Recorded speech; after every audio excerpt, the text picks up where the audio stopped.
Elena Markovi was born in a small Eastern European country known for its cold winters, silent streets, and people who had learned to survive by not asking questions. From the outside, her city appeared peaceful: historic buildings, glowing street lamps, and snow that softened every sharp edge. But beneath that calm surface lived a system that protected the powerful and crushed those who dared to speak. Elena was 24 years old, a journalism graduate with sharp eyes and an unshakable belief in truth. She had grown up watching her mother catalog books in a public library and her father work long shifts on the railway. Stories, documents, and forgotten histories surrounded her childhood, and somewhere along the way, Elena decided she would not be a silent observer. She wanted to uncover what others were afraid to name. During her final year at university, Elena began investigating a well-known businessman named Victor Radin. Officially, he was a respected industrialist and a generous donor to political campaigns. Unofficially, rumors followed him like shadows: human trafficking, illegal arms deals, and bribed officials who erased evidence before it reached court. Elena did not rely on rumors. She collected leaked financial records, audio recordings, and testimonies from people who had lost everything because of Victor's empire. Her professors warned her to stop. Friends advised her to choose a safer topic. Even her parents sensed danger and begged her to protect herself. But Elena believed that fear was exactly what allowed injustice to survive. She continued writing, preparing a detailed report that could expose one of the most powerful men in the country. The night everything changed was bitterly cold. Elena was returning home after scanning documents at the library when a black car slowed beside her. Before she could react, two men grabbed her and forced her inside. The city that never spoke remained silent. What happened next shattered her sense of safety forever. Elena was assaulted, threatened, and warned that if she published a single word about Victor Radin, her family would pay the price. The men left her on an empty road, bruised and broken, believing fear would erase her courage. But fear did not erase the truth, it only burned it deeper into her memory. Elena reported the crime to the police, expecting protection. Instead, she was met with suspicion. Officers questioned her character, her clothing, her reasons for being out late. Her evidence was dismissed as unclear. The case quietly disappeared, buried under paperwork and indifference. For Elena, this was the second violence, being treated as if her suffering were an inconvenience. Days later, the real nightmare began. Authorities accused Elena of stealing classified documents and leaking state secrets. The charges were severe, carrying years of imprisonment. The media turned against her overnight. Headlines labelled her a traitor, a liar, a woman seeking attention. Victor Radin, untouched and smiling, appeared on television denying all allegations. Elena was arrested at dawn. The prison cell was small and unforgiving. Cold walls, a metal bed, and a single narrow window that barely let in light. Alone with her thoughts, Elena felt the weight of injustice pressed down on her chest. She was not just a victim of violence, she had been transformed into a criminal to protect a powerful man. Inside prison, Elena met Sofia, an older woman imprisoned after exposing corruption in a government housing project. Sofia listened unquietly as Elena told her story. Then she said something that planted the first seed of hope. The truth survives longer than lies. You just need someone outside who can hear it. Elena began writing again on scraps of paper, in her mind, in whispered conversations. She memorized dates, names, and evidence. She refused to let the system erase her voice. Somewhere beyond the prison walls, she believed there were people who still cared about justice. As snow fell outside her window, Elena made a silent promise to herself. This was not the end of her story. It was only the beginning of a fight that would demand everything she had. The city had looked away. Elena would not. Prison time moved differently. Days blurred into one another, marked only by the echo of footsteps in the corridor and the harsh sound of metal doors closing. For Elena Markovic, each day behind bars was a test not just of endurance, but of identity. The system had done its best to reduce her to a number, a criminal file, a scandal soon to be forgotten. Yet inside her, the truth remained alive, restless, and demanding to be heard. Elena spent her mornings cleaning prison hallways and her nights replaying every detail of her investigation in her mind. She knew that memory was now her strongest weapon. The evidence she had collected, documents, recordings, testimonies, had been confiscated during her arrest. Officially, they no longer existed. Unofficially, they lived inside her, sharp and undeniable. Sophia became her quiet ally. Having survived years of injustice herself, Sophia understood the rules of survival within broken systems. She taught Elena how to pass messages through trusted channels, short notes hidden in laundry bags, names whispered to visitors, fragments of truth carefully released so they could not all be destroyed at once. It was dangerous, but silence was far more deadly. One afternoon, Elena received an unexpected visitor. A lawyer named Daniel Kovacs sat across from her, his expression serious but curious. He worked with an international human rights organization that monitored political prisoners across Eastern Europe. A former colleague of Elena's, professor, had reached out, sharing concerns about her arrest and the suspicious speed of the charges against her. Daniel did not promise miracles. He spoke honestly about the obstacles: corrupt courts, intimidated judges, and a media machine controlled by wealthy interests. But he listened. And for Elena, being believed felt like oxygen after months of suffocation. Outside prison walls, the story slowly began to shift.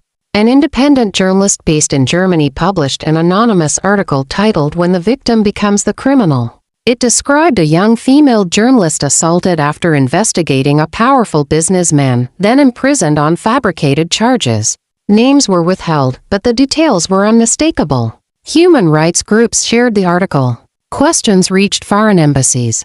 The silence surrounding Elena's case began to crack. Inside prison, the reaction was immediate and cruel. Guards searched Elena's cell, confiscated her papers, and placed her in solitary confinement for several days. Isolation was meant to break her spirit. Instead, it hardened her resolve. In the darkness, Elena realized something terrifying and liberating at the same time. The system was afraid of her voice. Meanwhile, Victor Radin felt the pressure. International scrutiny threatened his carefully crafted image. To protect himself, he needed a distraction, a scapegoat that would confirm Elena's guilt and silence doubts. And so, the prosecution presented a new piece of evidence. A young man named Luka Petrovic was arrested. Luka, a low-level IT technician with no criminal record, was accused of helping Elena steal classified documents. State media declared the case solved. According to official reports, Elena was not a victim but a manipulator who had seduced Luka into committing crimes against the nation. Luka confessed within 48 hours, but confessions extracted through fear are never pure. From prison, Elena heard whispers about Luka's arrest. She knew the pattern to well: another innocent life sacrificed to protect a powerful one. Guilt pressed heavily on her chest. She asked Daniel to find Luka's family and investigate the confession. What they discovered was devastating. Luka had been beaten, threatened with harm to his younger sister, and denied access to legal counsel. His confession was nothing more than a survival response. Daniel shared this information with international observers. Slowly, carefully, they built a parallel case, one that documented not only Elena's injustice, but the broader machinery of corruption consuming innocent people. Reports were drafted. Evidence was archived outside the country, beyond the reach of Victor Radin's influence. Inside prison, Elena and Sophia organized quiet resistance. They helped other inmates write testimonies, document abuse, and memorize details in case written records were destroyed. Elena was no longer just a prisoner, she had become a witness for many. One night, Elena received news that changed everything. A European human rights court had agreed to review her case. It was not a victory, but it was an opening. For the first time since her arrest, there was a path, narrow and dangerous, but real. Elena stood by the small window in her cell, watching the moonlight fall across the concrete floor. Somewhere out there, Lucas sat in another cell, carrying a burden that was never his to bear. Somewhere, Victor Radin still believed himself untouchable. Elena clenched her fist. Justice was no longer just about her freedom. It was about exposing a system that destroyed victims and manufactured criminals. It was about reclaiming stolen voices, hers, Luca's, and countless others buried under lies. The world was finally listening, and Elena was ready for the final battle. The final phase of Elena Markovic's struggle began quietly, without headlines or cameras. It started with files being transferred across borders, testimonies translated into multiple languages, and evidence duplicated so many times that destroying it became impossible. What Victor Radin had spent years building, his image, his protection, his untouchable status, was beginning to fracture under the weight of truth. Elena remained in prison, but she was no longer invisible. The European Human Rights Court's decision to review her case sent shockwaves through the country's legal system. Government officials publicly dismissed it as foreign interference. Yet behind closed doors, panic spread. Judges who had once ignored Elena's appeals suddenly requested documents. Prison authorities softened their behavior, aware that international observers were watching. Daniel Kovacs visited Elena with cautious optimism. He explained that the case had expanded beyond her arrest. Investigators were now examining patterns: how victims were silenced, how false confessions were extracted, how the media collaborated with power. Luka Petrovic's forced confession had become a key focus. Medical reports, obtained secretly, confirmed signs of physical abuse. Phone records contradicted the official timeline. Lies were unraveling. For Luka, prison had been a slow nightmare. He blamed himself for confessing, for surviving. When Daniel finally met him, Luka expected condemnation. Instead, he was told the truth, that he had been chosen because he was expendable, because the system assumed no one would fight for him. For the first time since his arrest, Luka cried not from fear, but from relief. Outside the country, pressure intensified. International media outlets published detailed investigations naming Viktor Radin directly. Former employees came forward, protected by whistleblower organizations. Bank accounts were traced, shell companies exposed. The story was no longer just about one woman, it was about a network of corruption sustained by silence. Viktor Radin responded the only way he knew how, with denial and intimidation. Lawsuits were filed, threats were issued, but his power depended on shadows, and the light was now too strong. When one of his closest associates was arrested while attempting to flee the country, the illusion collapsed. The trial that followed was unlike anything the nation had seen. Elena was brought into the courtroom in handcuffs, but she walked with her head high. Cameras captured her face, not broken, not ashamed, but resolute. Across the room, Viktor Radin avoided her gaze. Luka sat nearby, thin and exhausted, yet visibly present. The prosecution tried to maintain control, but the narrative had shifted. Defense lawyers presented evidence Elena had memorized in prison. Witnesses testified to intimidation, bribery, and violence. Medical experts confirmed assault. Digital analysts dismantled the claim of stolen state secrets. One by one, the charges against Elena collapsed. When Luka was allowed to speak, the courtroom fell silent. His voice shook as he described the beatings, the threats against his sister, the moment he realized his confession was the only way to survive. The judge listened without interruption. So did the world. The verdict did not come quickly. Justice rarely does. But when it arrived, it changed everything. Elena Markovic was acquitted of all charges. The court acknowledged her as a victim of assault and wrongful imprisonment. Luka Petrovic's confession was declared invalid, obtained under coercion. He was released the same day. As for Viktor Radin, his arrest followed within hours. The sentence could not erase the damage he had caused, nor could it return the years stolen from Elena and Luka. But it sent a message the country had not heard in generations. Power does not guarantee immunity. Freedom felt strange to Elena at first. The world seemed louder, brighter, unfamiliar. She visited her parents, who aged years during her absence. She stood once more in the city streets that had once betrayed her. This time, she did not feel small. Elena returned to journalism not as a student, but as a survivor. She worked with international organizations, documenting cases like her own. She spoke publicly, not because it was easy, but because silence had nearly destroyed her.